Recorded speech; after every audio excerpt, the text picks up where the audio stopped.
Tonight in 9 News, it's war. Russia attacks Ukraine. Blasts heard in multiple cities. Vladimir Putin's actions condemned around the world. Matthew Guy's emotional statement to Parliament as Melbourne prepares to turn blue and yellow. Tradies unpaid and in the dark after the collapse of building giant ProBuild. 1,000 unsworn officers working the front line after a big police bungle. Cricket legend Rod Marsh rushed to hospital after a massive heart attack. And the Blues unearth a new star while the Demons pick up from where they left off. This is Melbourne's 9 News with Peter Hitchener. Good evening. President Vladimir Putin has finally made his move.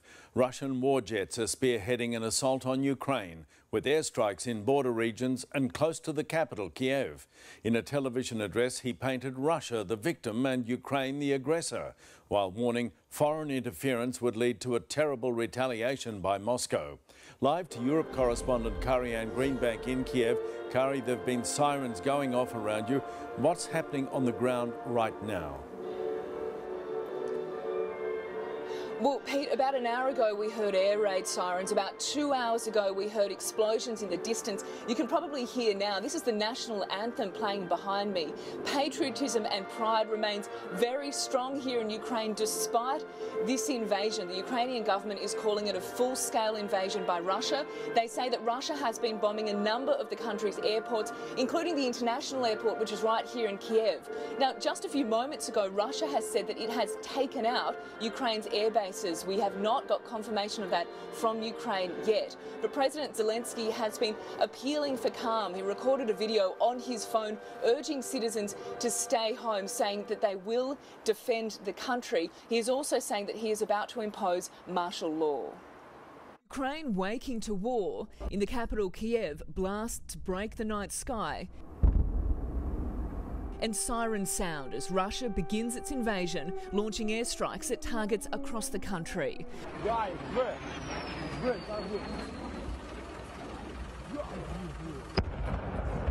A missile hitting an airport in western Ukraine, while at an aerodrome in the south, a man points to the destruction, saying there's a crater behind me still smoking. The streets out of Kiev choked with cars as families escape, heeding the warning calls. You might be able to hear that siren now, actually. So as well as the explosions, we've got a siren that has just started. It's been a really surreal morning, actually. While residents try to get out, tanks roll in from the Belarus border. Sparked by words the world had been nervously awaiting, Мною принято решение о проведении специальной военной операции. Vladimir Putin, in a televised address, announcing his decision to conduct a special military operation in Ukraine's Donbass region. The aim, he said, to protect its people from genocide and to stop the Nazification of Ukraine, with this chilling warning for Ukrainian soldiers. В том числе и граждан Российской. We urge you to lay down arms immediately and go home. Russia's response will be immediate and lead you to such consequences that you have never faced in your history. The Russian president pulling the trigger as the United Nations Security Council held an emergency meeting imploring him not to. I have only one thing to say from the bottom of my heart. President Putin, stop your troops from attacking the Ukraine. Give peace a chance. Too many people have already died. Ambassadors from the US and UK also making urgent pleas. This is a perilous moment, and we're here for one reason and one reason only: to ask Russia to stop. Return to your borders. Send your troops and your tanks and your planes back to their barracks and hangars. We are here tonight to call on Russia to avert war. Earlier this evening, Ukraine's president revealed he had called Mr. Putin. Результат – тишина. The result was silence, he said. Speaking in Russian and directly addressing the people of Russia, Volodymyr Zelensky made an 11th-hour plea of his own. Россия не хочет. If the Russian leaders don't want to sit with us behind the table for the sake of peace, maybe they will sit behind the table with you. Вам говорят, что Украина может. And when you will be attacking us, you will see our faces, not our backs. But the appeal fell on deaf ears. A couple of hours later, the Ukrainian leader recording this video, saying the country was launching its own defensive measures and urging people to stay calm and stay home. Police are now clearing the streets, those who have nowhere to go taking shelter in underground metro stations. Curry-Ann Greenbank reporting from Kiev. Scott Morrison says Australia's banding together with the international community to condemn Russia's outrageous acts in the strongest possible terms. Here's Chris Uhlmann. As war returns to Europe, Australia again watches in horror. I'll call it what it is. The Russian government launched a brutal invasion. The Prime Minister spoke of the images that have shocked the world. The footage that is emerging of missile strikes, air raid sirens and reports of hundreds of casualties, yet unconfirmed, are sadly not surprising. The Assistant Defence Minister says the world order is being challenged and Australia needs to harden its defences. Australia needs to be strong in the future, particularly with the rise of authoritarian powers like China and Russia. Moscow's man in Canberra isn't answering questions. Ambassador, have you got time? What is your response? What's the Kremlin's response to Australia's sanctions? As the Prime Minister and Governor-General signed off on measures that target high-ranking officials in Vladimir Putin's regime. This goes direct to those individuals who are at the heart of this bullying and aggressive behaviour. It targets their financial interests. It prevents them from travelling. It stops them from moving money around. The Russian embassy did respond in a statement saying Canberra has played its part in supporting and encouraging the xenophobic bullies based in Kiev. People in these republics face the imminent threat of ethnic cleansing by the Kiev authorities. The decision by Russia will not be reverted. They're not peacekeepers, they're invaders. And that's how we see it, and we'll call it out. And if they don't like it, that's tough. There is a united front in Australia. We call upon Russia once again to back off and comply with international law. There was little expectation sanctions would prevent the invasion, but the Prime Minister says they are essential. There must be consequences for violent, coercive and bullying behaviour. Now, tougher measures will follow. To an additional 25 persons.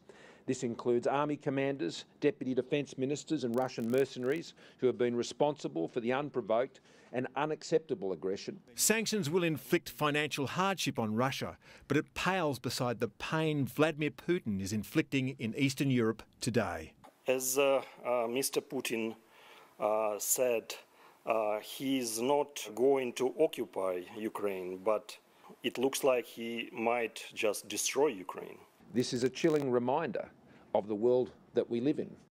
Chris Uhlmann joins me from Canberra. Chris, strong words from the Prime Minister, but is there much more he can do? Well, in truth, Pete, there is very little the Australian government can do beyond joining the chorus of international condemnation and adding its weight to the raft of sanctions aimed at Russia. Tougher measures are planned, but how tough depends on how much pain Europe is prepared to bear, where countries like Germany are heavily dependent on Russian gas. If the West doesn't go hard and doesn't act as one, some in our defence and intelligence establishment fear it will send a powerful message to our region, Pete, where another autocracy, China, also has long-standing territorial demands. Chris Uhlmann reporting. And Melbourne's Ukrainian community is holding its breath tonight. Stephanie Anderson is following that part of the story. Steph, what's been the reaction here? Pete, one of sorrow and also a sense of urgency as many people try to contact family, friends and loved ones still in Ukraine to confirm that tonight they are safe and well. Now, I'm here at the Ukrainian Catholic Cathedral in North Melbourne. It's somewhat of a landmark for the Melbourne community, and over the next few days it will likely be a backdrop for some rallies and vigils that are still being planned. Obviously, there's a real sense of sadness and despair today, but also anger. I spoke to one community leader just a short time ago who says it's time President Vladimir Putin was tried as a war criminal. Anybody who goes into a sovereign state and takes it over is breaking the law, and he should be tried, because there are going to be thousands and thousands of dead bodies if he continues. Now, today's action also prompted a rare show of political unity at State Parliament. Opposition leader Matthew Guy has Ukrainian heritage. He spoke about receiving text messages from family members confirming bombings had begun as question time played out on Spring Street. To all Australians of Ukrainian and Russian heritage, these matters, while on the other side of the world and deeply affect many Victorians, should be solved peacefully and without any form of conflict. This is wrong. This is an overt act of aggression. This will cost lives. It will cause misery and suffering. It is simply wrong. It serves no purpose other than, well, whatever warped ideology passes for leadership within the Russian Federation. And in a show of support for the people of Ukraine and also their loved ones living here in Victoria, a number of key city buildings will be lit up in blue and yellow tonight. It includes Federation Square and also Flinders Street Station. And Pete, that will take place after dark. OK, thank you, Stephanie Anderson. The share market spent the day in turmoil as investors worried about the impact of the Ukraine invasion on global money markets. Business reporter Chris Kohler has the details. Chris, how much was lost? Well, those pictures of rockets flaring sent investors into a selling frenzy, Pete. They knew it was coming, but today the market reacted sharply. $64 billion was wiped out, our worst day in 17 months. No real signs of recovery through the day whatsoever. Now, retail investors and superannuation funds will be feeling that hit, but this is a global market sell-off with Wall Street now in correction territory. Of course, it's completely unclear how long this will take to recover, and to market strategists, that is the key to all this selling, the uncertainty of the situation. It's really concern about the unknown impact of this on the global economic outlook, and of course what that therefore will mean for share prices and company profits. AMP Capital Shane Oliver there. And Wall Street futures looking grim tonight too, Pete. Another night of selling is expected on Wall Street. Thank you, Chris Kohler, for that report. ProBuild, one of Australia's largest construction firms, has fallen into administration, leaving hundreds of unpaid tradies in limbo and major projects half-built. As Adam Hegarty reports, its parent company is blaming COVID restrictions. Crisis talks ending in pained silence. Boys, how you feeling? Any news? Emerging from ProBuild's office. Any news, mate? How you feeling? Some of the 750 employees in limbo, just metres from subcontractors, still frantically clearing out sites. Tools and equipment salvaged with ProBuild in the hands of administrators, tradies unpaid hundreds and thousands of dollars they may never see. Disaster. From yesterday, even I couldn't sleep last night. I'm lost. I put on hold the other 8 people and I'm not having a job for the moment. I invested all my money from the house. On Spencer Street, they passed armed guards, scenes echoed across the country. Thousands of dollars worth of tools and equipment, so I don't know when we're going to be getting it. Here, security waved them through. In Sydney, they broke in before being shut out. Please, mate, you have to check with management. You have to check with management. On Tuesday, South African-based parent company WBHO pulled its financial support, blaming building delays, cost blowouts and the hardline approach of managing COVID-19. Border restrictions, snap lockdowns and work-from-home regulations, it says, had a considerable impact on property markets. That we've had a global pandemic. We're still in the midst of that, and that has had impacts. You know, the notion of apportioning blame, well, it's a global event. ProBuild hoping it's not done with yet. We are caught up in a set of circumstances not of our making, it says. The ProBuild brand is strong and we intend to keep it that way, as the workers it owes are left broken. I'm looking to the sky to see if someone is going to come. No one help us. Who's going to be next? I'm working next door, multiplex, and now I'm scared.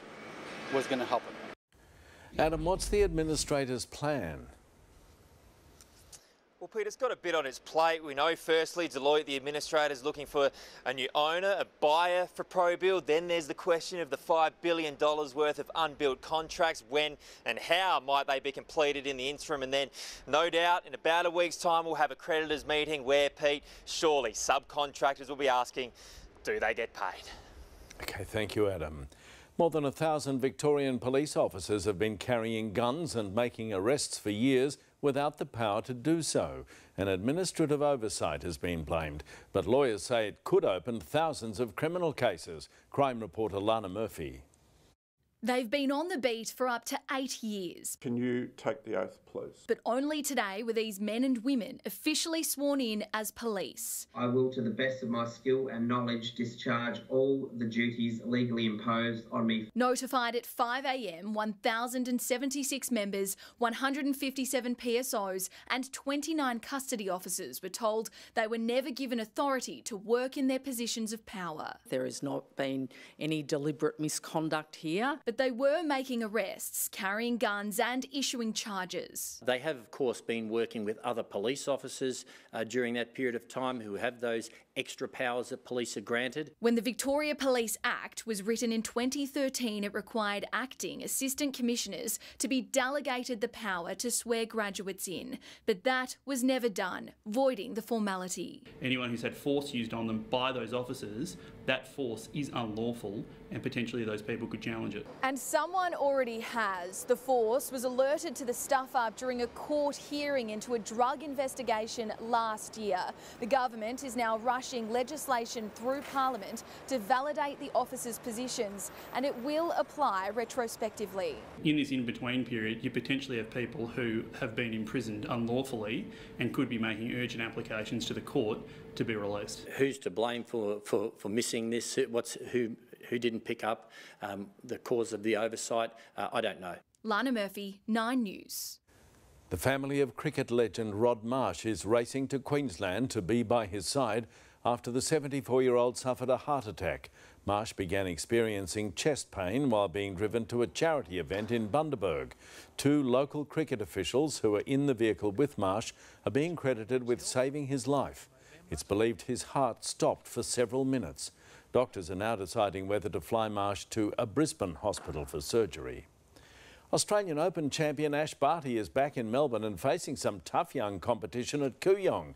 Barty says she spent the week since claiming her first Australian crown packing boxes and moving house, while her new silverware has taken pride of place at her parents'. Now back to work, she says it's moments like these that bring her the most joy. It's what lights me up inside. It brings me back to the memories of me learning how to play the sport, and yeah, I can't wait to get out there. Barty's next big stage will be Indian Wells in California, which kicks off in under a fortnight. Now looking ahead to more sport, Tony Jones. Thanks, Pete. Good evening. Carlton fans are getting just a little excited tonight. And why not? A newbie has breathed new life into the midfield. In fact, there was much to like about this win over the Saints. Cher's class and poise on occasions really stood out, and George's experience and strength inside just gives, Cripper a break. Forget any concerns of a premiership hangover for the Demons. It was, however, a sobering day for the Kangaroos. Zverev tries to make good after a classic childish dummy spit. And here come the Reds. It's a battle royale for the EPL crown. Also tonight, Pete, we'll be crossing live to Essendon's Hall of Fame, and one of their greats will be joining us live. I'll give you a clue. Gavin Wanganeen. That's all we needed. Thank you, Tony. Up next in Melbourne's 9 News, $4 million worth of damage as thieves set fire to tobacco stores. The Premier and Greg Hunt at odds over school vax clinics to get young kids unmasked. And 2 future queens come together in Denmark.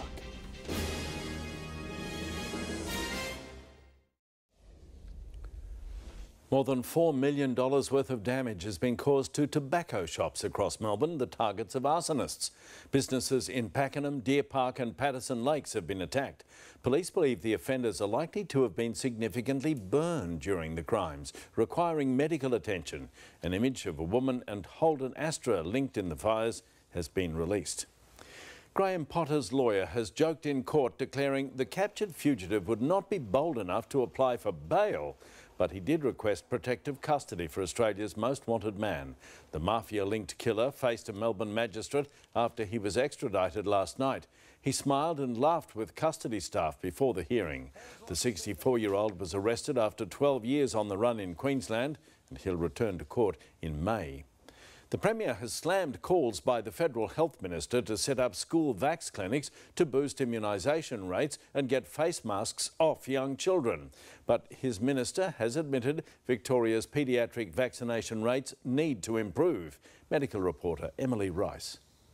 On child vaccination policy, the Premier has lambasted the Federal Health Minister. Frankly, Victorians don't take orders from Greg Hunt, the bloke who forgot to place an order for vaccines. The stinging rebuke was in response to comments around mask mandates for grade 3 to 6 students. Mr Hunt suggested the face covering edict could be dropped if vax rates improved through a Jabs in Schools rollout. The fastest way out is to have a school-based vaccination program. During the summer holidays, state government immunisation pop-ups did operate on school grounds. I got a WhatsApp message from the Prime Minister like the day after I made those announcements saying it was one of the best things he'd ever heard. It was terrific, well done. And while 94% of Victorians over 12 have had 2 COVID vaccine doses, when it comes to 5 to 11-year-olds, not quite 1% are double vaxxed. There are just under 7,000 new COVID cases and 319 hospitalisations. Despite the numbers, Professor Fiona Russell of the Murdoch Children's Research Institute says mask rules for little ones need to go. It should be removed now. There's really no reason for it. Children communicate and learn better when they can see someone's facial expressions. Special clinics for vulnerable children are popping up too. Last weekend at Legoland Chadstone and this weekend at Hillsville Sanctuary and Werribee Zoo. Appointments are invitation only. There's no doubt the COVID vaccine drive among the 5 to 11-year-old age group has been slower than in older populations. Child health experts are meeting now to discuss how to ramp up the take-up. Emily Rice, 9 News. A common love for the development of children has brought 2 future queens together. Denmark's Princess Mary has hosted the Duchess of Cambridge in Copenhagen. Brett McLeod with the story. 3 women who have or will have the same title, Queen.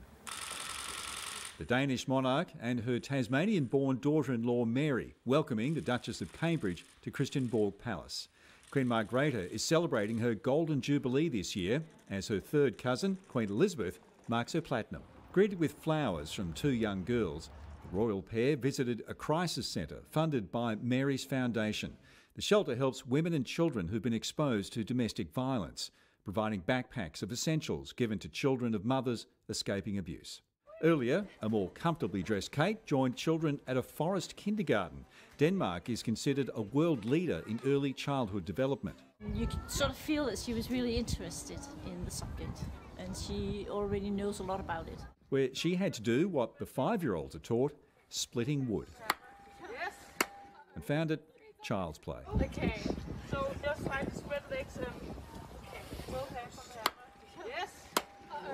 3 times. Brett McLeod, 9 News. The Duchess's trip to Denmark is a positive indication the Queen is doing well in her battle with COVID. Today she spoke with British Prime Minister Boris Johnson by phone. The 95-year-old monarch continues to carry out light duties. Lavinia's along now. Now the weather a bit like a roller coaster at the moment, I think, Lavinia. It is, Pete. It warmed up into the 30s yesterday, but today the city only reached 23 and it had a considerable head start with an overnight low of 20. There's storms sparking up around Victoria at the moment. One cell delivered 54 millimetres to the Snowy Range Airport earlier this afternoon, but there's only been light falls elsewhere.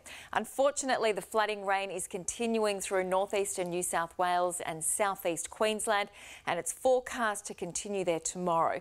Eastern capitals have had very different experiences this month. Sydney's recorded 250 millimetres, Brisbane 146, although there's storms forecast tonight, and another 150 millimetres forecast there tomorrow. Canberra's only had 13 for the month, Hobart 5, and here in Melbourne a paltry 7.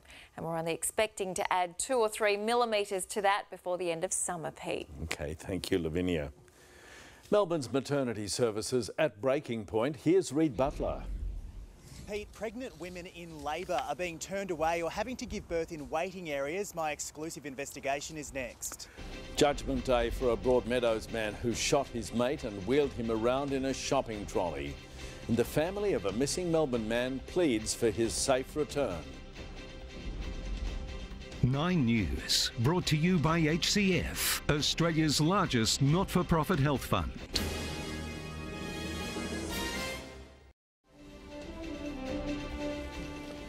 The family of a 27-year-old man missing in Melbourne's east has made a desperate plea for the public's help to find Daniel Warren.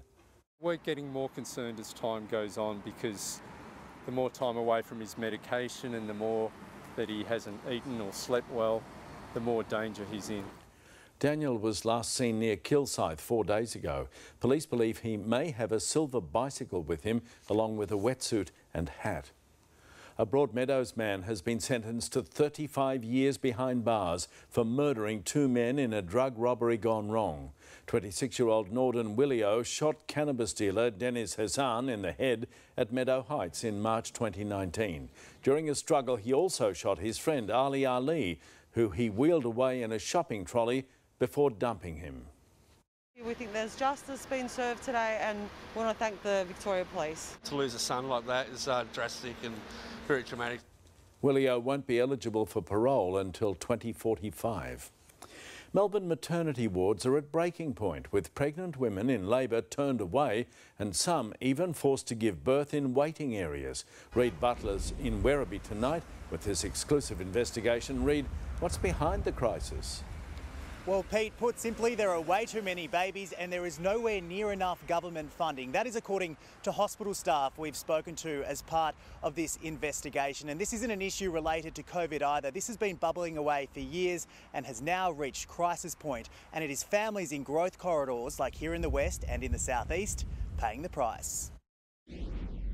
Georgina Foley, 6 weeks old, had an unusual start to her life. I ended up giving birth in the waiting area of the hospital. Carolyn Foley had been at Werribee Mercy for 6 hours after her waters broke. The police officer was promised a birth suite and antibiotics for a pre-existing health condition, but ended up with neither. They're just understaffed and under-resourced. Werribee Mercy agrees, senior staff telling 9 News the hospital isn't just bursting at the seams. I think that it's already burst, Reid. And that means women in labour are being turned away, forced to battle traffic and drive to Sunshine Hospital or even Geelong. We should be able to look after families from birth right through to end of life here. Take one look at this crowded maternity ward and it's clear Wyndham's in the grips of an unprecedented baby boom.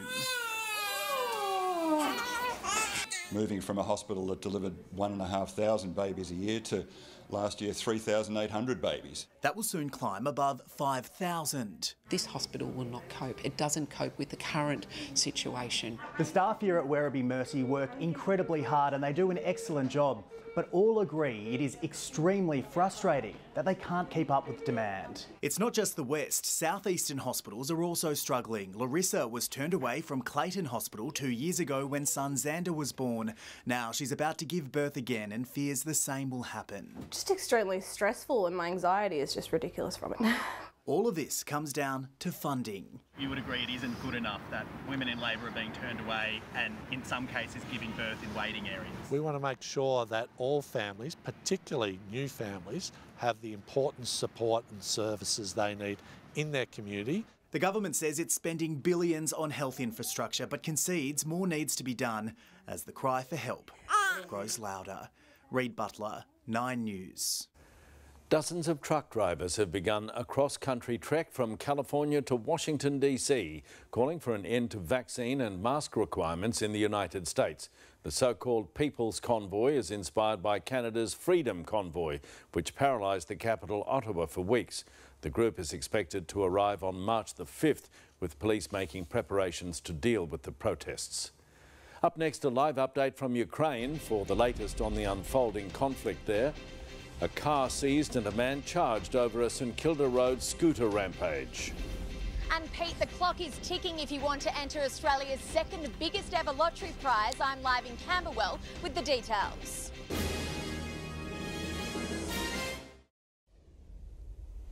Returning now to our top story, Russia's invasion of Ukraine. Europe correspondent Kari-Anne Greenbank is in Kiev. Kari, what's the latest there? Well, Pete, the desperate rush to leave the capital and the country is well underway. We're starting to see heavy traffic heading out of Ukraine. And there are shots emerging now of people queuing at ATMs and petrol stations, many Ukrainians leaving it to the last minute because they simply didn't believe Russia would invade. Now, Ukraine is saying that right now Russia is targeting its military infrastructure and its border guards, with troops pushing in from Belarus through the east of Ukraine and also in from Crimea. There's footage emerging there of troops rolling from Crimea into mainland Ukraine. President Zelensky says he is about to impose martial law on the country. Pete? OK, thank you very much, Karianne. Detectives have charged a man after a car drove at 4 e-scooter riders, forcing them to run for their lives on St Kilda Road earlier this month. 2 later said they thought it was a random attack. Police believe it was sparked by a verbal altercation with a woman who was picked up by the vehicle before the rampage. They've now seized the car from a Craigieburn address, as well as explosives, ammunition and drugs. The 33-year-old man is facing 10 charges. A 27-year-old Thomastown man is facing a string of charges too after a car smashed into gates at Reservoir Police Station last night. They were damaged, but the building was untouched. Among the counts, conduct endangering life and drink driving offences. To finance news, and travel companies reported another round of big losses today. Chris Kohler again. Along with the global market meltdown, major local companies were also reporting their earnings. Qantas's much talked about recovery stalled in mid-air with news of a $1.3 billion loss just for the half year, a result CEO Alan Joyce described as frustrating due to the Omicron variant. Flight Centre also announced a deep loss, but said bookings have jumped 50% for trips to North America, the UK and Europe. Nine Entertainment, meanwhile, reported a 20% lift in profit to $213 million for the half year. Flight Centre was one of the hardest hit on the index, while Qantas fell 5% and Nine rose. And the Australian dollar was buying almost 72 US cents and 64 euro cents. Clive Palmer has been taken to hospital by ambulance, believed to be suffering COVID-like symptoms, a day after confirmation he'd tested negative for the virus. Mr Palmer, who has publicly stated he's unvaccinated, was taken from his Gold Coast home with wife Anna this morning. One lucky person could be $120 million richer tomorrow as Powerball jackpots to its second biggest prize. Mimi Becker's at the news agency in Camberwell. Mimi, people are still lining up for their chance to win big. They are, Pete. There is a last-minute rush and the balloons are already out, ready for one lucky person to celebrate taking home $120 million. And if it is a one person that wins this prize, they will become Australia's biggest ever lottery winner. And when the prize is this big, everyone wants a share of it. The lot estimates that 1 in 2 Australian adults will have a ticket to tonight's draw.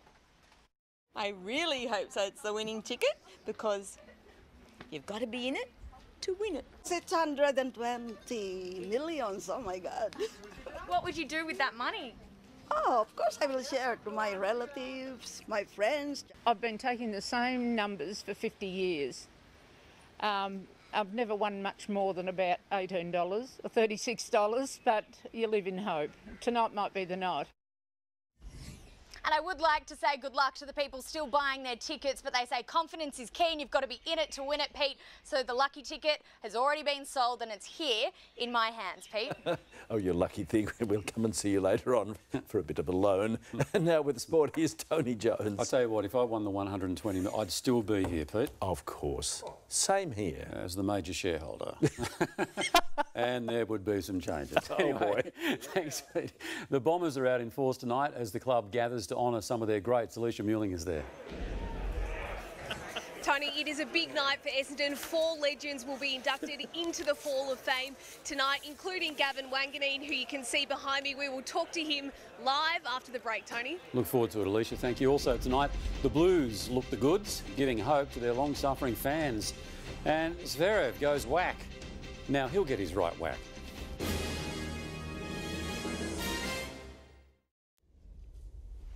Let's head to Princes Park, where life under Michael Voss is off to a pretty encouraging start with an impressive showing from their recruits in today's 7-point practice match win over St Kilda. As Braden Ingram tells us, former docker Adam Chera made an immediate impact. Making the most of Smoko at Princess Park as thousands of eager fans lapped up the return of footy. And plenty of cheers from the legend stands after that. New Blue Adam Chera hit the ground running with 2 goals and alongside fellow recruit George Hewitt showed they can carry the midfield load in the absence of injured star Sam Walsh. Chera's class and poise on occasions really stood out, and George's experience and strength inside just gives, Cripper a break. After a challenging 2021, Captain Cripps appears primed to recapture his damaging best, while Charlie Curnow gave a glimpse of what he can offer before sitting out the final few minutes. Yeah, he's fine. Heavy knock, but at that stage of the game, at this point in the preparation, we're not going to take any risks with him. He went toe-to-toe with Josh Battle, with the Saints retooling him as a defender. No signs of a premiership hangover for the Demons. Clayton Oliver dominating through the midfield, completing the match despite dislocating his finger. Ben Brown a standout with 5 goals, while Adam Tomlinson celebrated his first game back from ACL surgery. It is a credit to him that he's able to get himself up at this point. I think it's been a pretty quick rehab. Apart from number 1 pick Jason Horne-Francis's bright showing, the Roos had little to smile about, handed an 88-point reality check. That's not what we expect at the moment as a footy club. The fans shouldn't expect that. We're really, really disappointed what we put up today. A knee issue to recruit Callum Coleman-Jones further souring the outing. Braden Ingram, 9 News. It's been a whirlwind 24 hours in the Wanganeen household. A day after young Tex was signed by Essendon, Dad Gavin will tonight be inducted into the Bombers Hall of Fame. That's where we find Alicia Muehling. And Alicia, Wanganeen joins 3 legends in being honoured. Yeah, he does, Tony. So Neil Danaher, the late Bruce Reid, and also Dustin Fletcher join this great man, Gavin Wanganeen, into the Hall of Fame. Gavin, thank you so much for your time. What an honour. What does it mean for you? Oh, look, it means so much. I remember my time at Essendon here in Melbourne as a young fella, 17-year-old, growing up and playing in the Baby Bombers premiership side, winning the Brownlow medal at this iconic football club. I had the best time of my life here playing footy at the Essendon Footy Club. And I want to ask you about your son Tex, but first of all, let's play a little bit of a touching moment from yesterday. Proud of you, mate. So proud of you. Where you come from? Thanks, Dad. How do you feel? Nah, I feel good. Good? Yeah. It feels good? Yeah, it feels good. You proud? Yeah, come a long way. I bet you are. You've come a long way. You've come the hard way. What was that moment like? That must have been unbelievable. It's a moment I'll never ever forget, because where Tex has come from over the last 2 years, he didn't really get to play footy over the last 2 years because of COVID and a stress fracture. And for him to experience his boyhood dream, he missed out on the draft last year. So imagine the disappointment, but for him to come out and get on the list now, it's a moment I'll never ever forget. Well, congratulations to you and your family, Gavin. Have a wonderful night. It's set to be a huge night here at Bomberland. Tony, back to you. He really is one of the greats, isn't he, Alicia? Good on you. Thanks very much for that. World number 3, Alexander Zverev, is facing a huge fine and lengthy ban from tennis after a violent on-court outburst. Zverev had just lost a doubles match at the Mexican Open when he vented his fury at the umpire. And everyone else. Luke Duffy reports.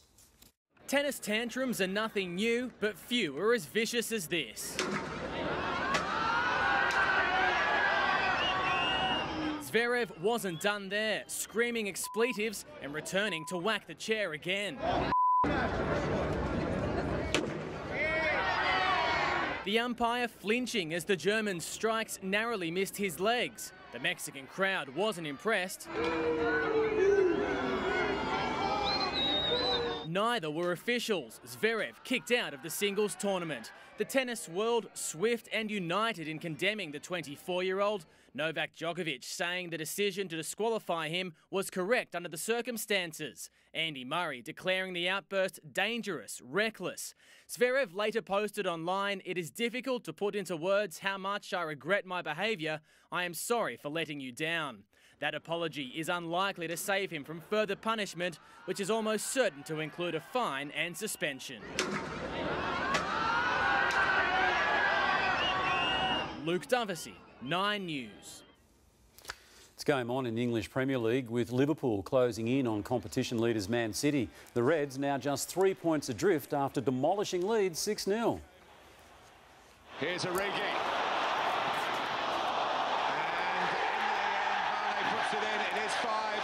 And the lowly Burnley has scored a 1-0 win over Tottenham to edge that little bit closer out of the relegation zone. And that's sport for tonight, Pete. I won't see you tomorrow because $120 million. Yeah, I know. I'll invite you to the party. Give us a ring anyway on the way out of town, all right? Thank you, TJ. Well, it's time to check back with Lavinia now. In for another warm night, do you think? I'll text you when I win, Pete, OK? It won't be as warm as last night. The city dipped to 20, but tonight it's forecast to drop to 16. I'll have all the details on the rest of Friday, as well as the full weekend forecast next. 36 kilos gone in 5 months. 115 kilos down to 84. Men and women half their size. Very large amounts of weight. The daily weight loss pill changing lives. Helps people control cravings. Affordable, few side effects and medically backed. 9 News tomorrow. Hello again, and it's been a rather cool day around Melbourne, but oddly enough, a perfect day to tow a giant sandwich up the river. After an overnight low of 20 degrees, the city only reached 23. It was a very warm night, with most suburbs only dipping to the high teens. Both Moorabbin and Frankston joined the city on 20. Southerly breezes have kept it quite cool along the peninsulas, 23 at Rosebud and Geelong, but further away from the bay, Yarra Glen, Scoresby and Epping warmed up to 27. It was a hot night in Swan Hill, only dropping to 23, and it went on to reach 33. The southerly breezes kept it cool along the coast, and they didn't push very far inland. Hamilton reached 27 degrees, Ballarat 28. It also warmed up into the high 20s through Gippsland and even 30 at Mallacoota. Storms began to spark up shortly after midday. A cell delivered 54 millimetres to the Snowy Ranges Airport. 42 of that fell in an hour, and earlier this evening Combined Bar recorded 43, 32 falling in 30 minutes. A severe thunderstorm warning is still in place for the far northeastern corner of the state, with the risk of heavy rainfall causing flash flooding. And the torrential rain is continuing to our north. A trough combining with these onshore breezes has delivered severe storms and daily rainfall totals well in excess of 100 millimetres, in some cases 300. Today the heaviest falls have been in northeastern New South Wales with up to 130. Storms are forecast to hit Brisbane later tonight. They could send down more than 100 millimetres. The southeast corner of the state under a severe storm warning. And that area is in the firing line again tomorrow, with another 150 forecast for Brisbane. For us, the trough that has been triggering storms will sit over the far east, so thunderstorm activity is expected to be confined to that part of the state tomorrow. The activity is likely to remain there on Saturday, and it'll stay humid as easterly breezes push that tropical air back across the state.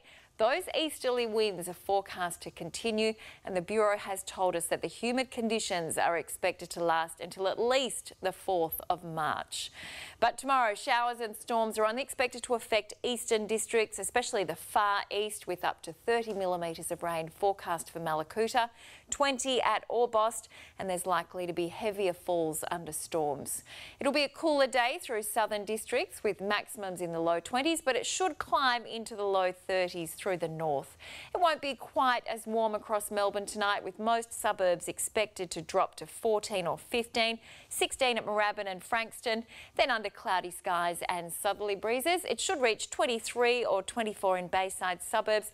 Just like today, it'll be slightly warmer in northeastern and outer eastern suburbs, 25 at Pakenham. For the city, an overnight low of 16 and a cloudy top of 23. A pair of 27s over the weekend, cloudy on Saturday but breaks of sunshine on Sunday, and the chance of a storm over both days. 24 with showers on Monday, 25 with up to 6 millimetres on Tuesday, 26 on Wednesday, 29 Thursday. Tomorrow will be a cooler and cloudier day under southerly winds. From a low of 16, the city should reach 23, but looking better for the weekend, Pete. Yeah, but where's the giant sandwich now? It was so hard not to laugh all through that weather. Lovely story. Thank you, Lavinia. And Melbourne, that's what's news this Thursday. Tracy's next with the current affair. Enjoy your evening and good night.